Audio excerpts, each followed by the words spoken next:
Hare Krishna, a very warm welcome to all the devotees to our Srimad Bhagavatam study program. And in this class today, we will be memorizing one shlok from Srimad Bhagavatam, first canto, 11th chapter, and that is the 36th shlok.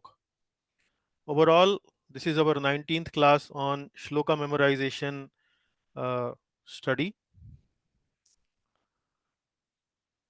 We will start with some Mangalacharan, some prayers. Om Namo Bhagavate Vasudevaya. Om Namo Bhagavate Vasudevaya. Om Namo Bhagavate Vasudevaya. Narayanam Namaskritya Naram Chaiva Narottamam Devim Saraswatim Vyasam Tato Jayam Mudirayet Nashtaprayeshva Bhadreshu Nityam Bhagavat Sevaya Bhagavati Uttama Shloke Bhaktir Bhavati Naishtiki Krishnaya Vasudevaya Devaki Nandanaya Cha Nanda Gopakumaraya Govindaya Namo Namaha. So let us go to this slide. So in the previous classes which we dedicated to memorizing some Bhagavatam verses, we kind of learned about 6 verses from Srimad Bhagavatam from various first few chapters of the first canto. I think from first 8 chapters we have discussed. I think we have learned roughly 6 verses. So at the beginning of each class we discussed why we should learn shlokas. So I have compiled all the 10 reasons why we should learn shlokas. So before this beginning of this class, let us quickly read those reasons. So first is, these are original compositions. These are verses that are directly coming from the pen of Srila Vyasdev, original composition. And original composition mean they are endowed with the consciousness of Srila Vyasdev and the Lord. Then it is compressed wisdom, a lot of information in very less amount of words. So it is compressed wisdom. We can, if we remember the verses, we can quickly remember all the compressed wisdom in that verse. It helps us in developing our shastra chakshu. uh, if we learn the shloka directly, we know what the scriptures are saying. It helps us speaking authoritatively. When we speak, give a class and quote a verse, it brings authority to our speech. It helps us in offering prayers to the Lord, which is one of the limbs of bhakti. It helps us remembering and loving Krishna, another limb of bhakti. And it can be a savior in our difficult times. So at the time of death, if we can chant some prayer, chant some verse, it will remind us of Krishna, and that could be beneficial at the time of death. It would be helpful in next life also. Sometimes what we remember in this life, we carry on that memory in the next life also, like Gajendra, and it can be helpful in the next life also.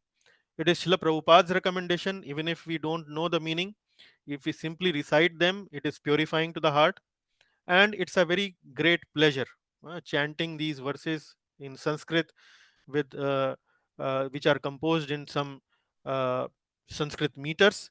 It is very melodious to sound, melodious to chant, so it's a great pleasure. So these are the 10 reasons why we should learn the shlokas. And how to learn the shlokas? In the past, we have been giving you 3 reasons. We should be able to identify the meter, the chanda, and know the roundabout meaning of the words. So, if these verses are in Sanskrit, so if we can disintegrate the words and try to understand the meaning of different Sanskrit words, and then maybe we can uh, combine them together to come out with some meaning. Read the translation and then understand the roundabout meaning, and then the melody, if we recognize the meter, we should know the melody. But even if we don't know the meter, we hear from the experienced reciter and repeat how the experienced reciter is pronouncing the shloka, we can also learn the shloka. So these are some initial points on how to learn the shloka and why to learn the shloka. Now today we come the shloka which we want to learn. So now the question to the class is, can you recognize which meter is this, and can anyone try how to recite it? What is the melody? We have discussed this meter in our class. We have discussed the melody also, uh, how we should chant this melody or chant this meter. So any idea what is this meter? Why I am asking is because uh, when you are now going to read Srimad Bhagavatam, you will come across various verses and you will ask this question to yourself: which meter is this, and how should I chant this? How should I pronounce it? So this is a question to the class, and I'm looking forward to the answer. Anyone would like to try? First of all, count the syllables. So how many syllables? 14 in each line. 14 in each line. So very good. So does that remind you anything? Which meter is this? Tilaka. Sorry, Prabhu. Vasanta Tilaka. Vasanta Tilaka. Very good. And what is special about Vasanta Tilaka? How do we remember Vasanta Tilaka? Which famous prayer? Which famous prayer is sung in Vasanta Tilaka meter? That is that this one that what is that Hmm? regular thing Prabhuji. Definition not able to- Yeah, that yeah. Try to. Yeah. Anyone else? Maybe Jivan Prabhu is trying to remember it. Govindamadi Purusham Very Tamaham good. Bhajaami. Govindamadi. So this is Brahma Samhita. Brahma Samhita Prabhuji. Brahma Samhita, right? So can you recite one of the verses from Brahma Samhita in the same melody that you were just mentioning right now? Any idea? Ishvara Param Krishna. No, no. In the melodious, that is correct. Ishvara Parama Krishna. That verse is correct. But how will you pronounce it? How will you chant it? How will you sing it? What will be the melody?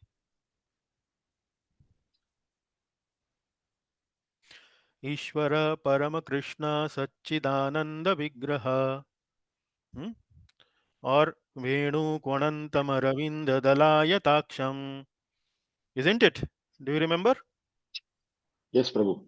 Okay. Now I have chanted the melody with you. Can you fit this melody into this verse? Can you fit that melody? Prabhuji can try. Yes, Rakesh ji. Uddamava. Okay. Rakesh ji is trying, Prabhu. Just give him the chance. Let us give him the chance.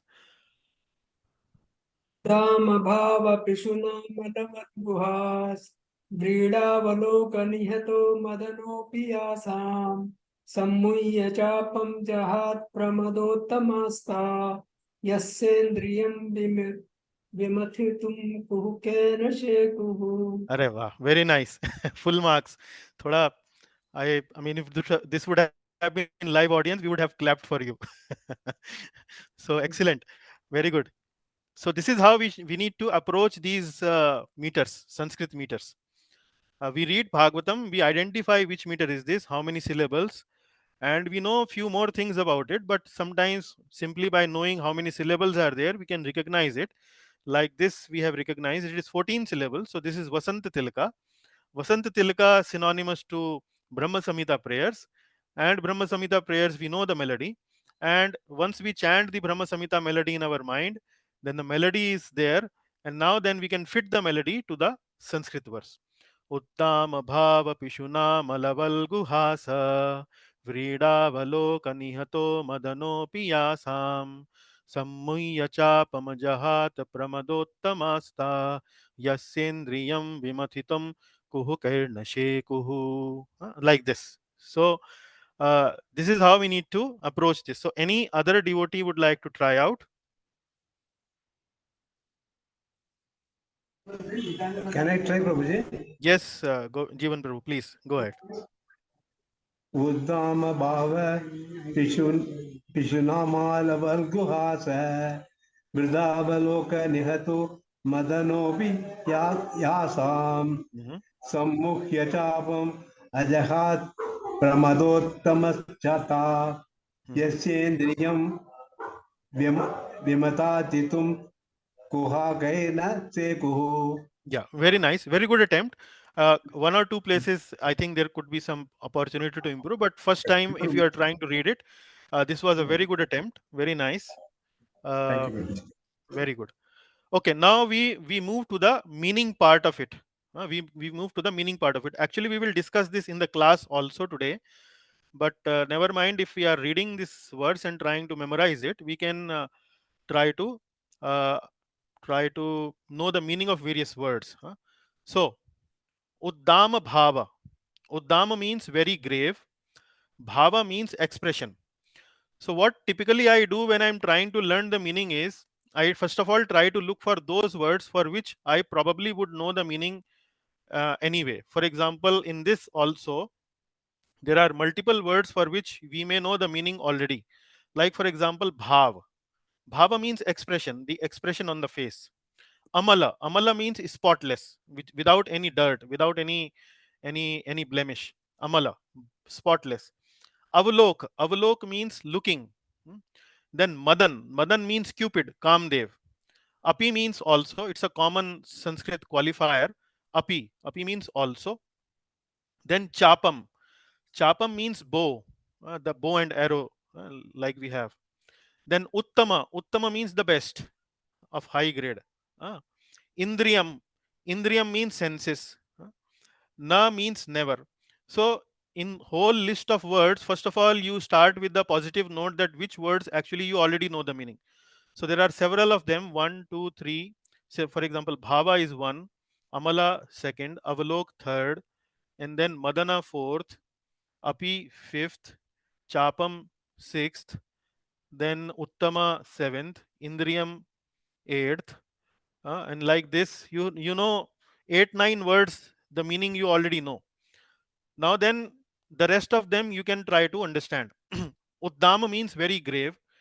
Pishuna. Pishuna means exciting. Exciting means one which excites others. Spotless. Amala is spotless. Valgu has. Has means has in Hindi is also known as hasya. Hasya means hasi, something to do with smiling.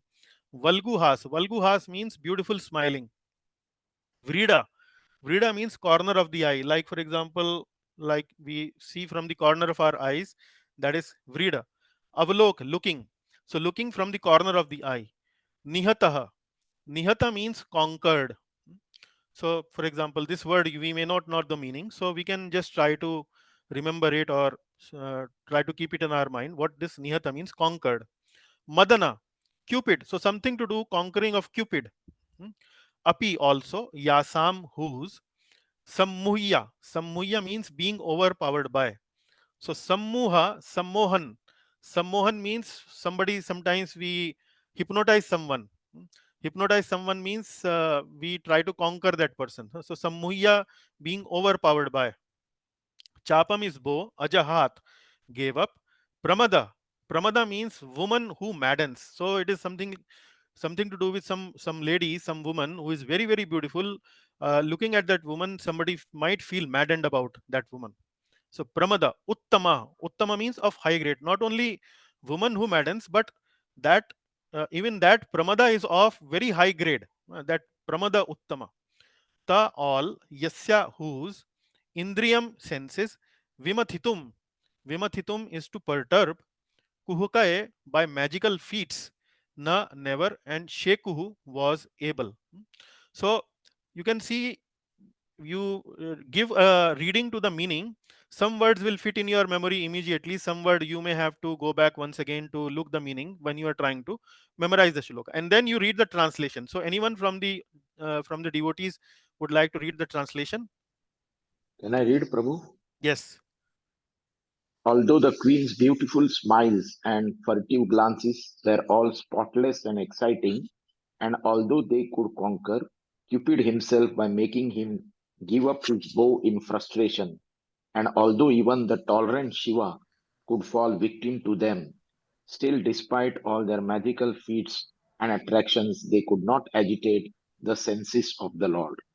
So this is the meaning, that although the queens of Dwarka, the queens of Lord Krishna, were very very beautiful, they were so beautiful that they could even bewilder Kamadev, and they could probably even bewilder Atmaram like Lord Shiva. But uh, but they could not bewilder Lord Krishna, who is above all the three modes of material nature. So this is the brief meaning of this verse. So Uddama Bhava Pishuna Malavalgu Hasa. with grave expressions, with exciting looks, with spotless beauty, with beautiful smile. uh, they could their glances were so nice that they could even bewilder the Madan, uh, and they could bewilder the Madan or the Cupid so much that the Madan could even forget his bow, because Madan would use its bow to bewilder the dealings between men and women in this world. Pramadottamas masta. But having all that, they could not bewilder Yasendriyam Vimathitum Kuhukairna Shekuhu. They could not bewilder the senses of Lord Krishna. So, this verse now will come in the class today, where the Sud Goswami is trying to say that Lord, although he has married 16,108 wives, it should not be taken as that the Lord is somebody who is doing these kind of marriages out of any sense gratification. So, in order to clarify this point, Sud Goswami says that although the queens of Dwarka were so beautiful that they could even bewilder Kamadev, Cupid, but they could not even shake a bit the senses of Lord Krishna. So, like this, we understand the meaning, we identify the meter, we try to recognize the melody, and then finally, by learning the meaning, by identifying the meter, we try to grasp this verse and memorize it. This way, if we memorize it, it will be long lasting, and we will remember it when we will want to use this or quote it in our classes to somebody. So, this is about the class today. Is there any question? Do you think this was useful? Is there any question from the devotees? Okay. Everything is clear, Prabhu. Clear. Okay. So that is very good. So we end our class here. All glories to Srimad Bhagavatam. All glories to Srila Prabhupada. So now we will shift to our other class.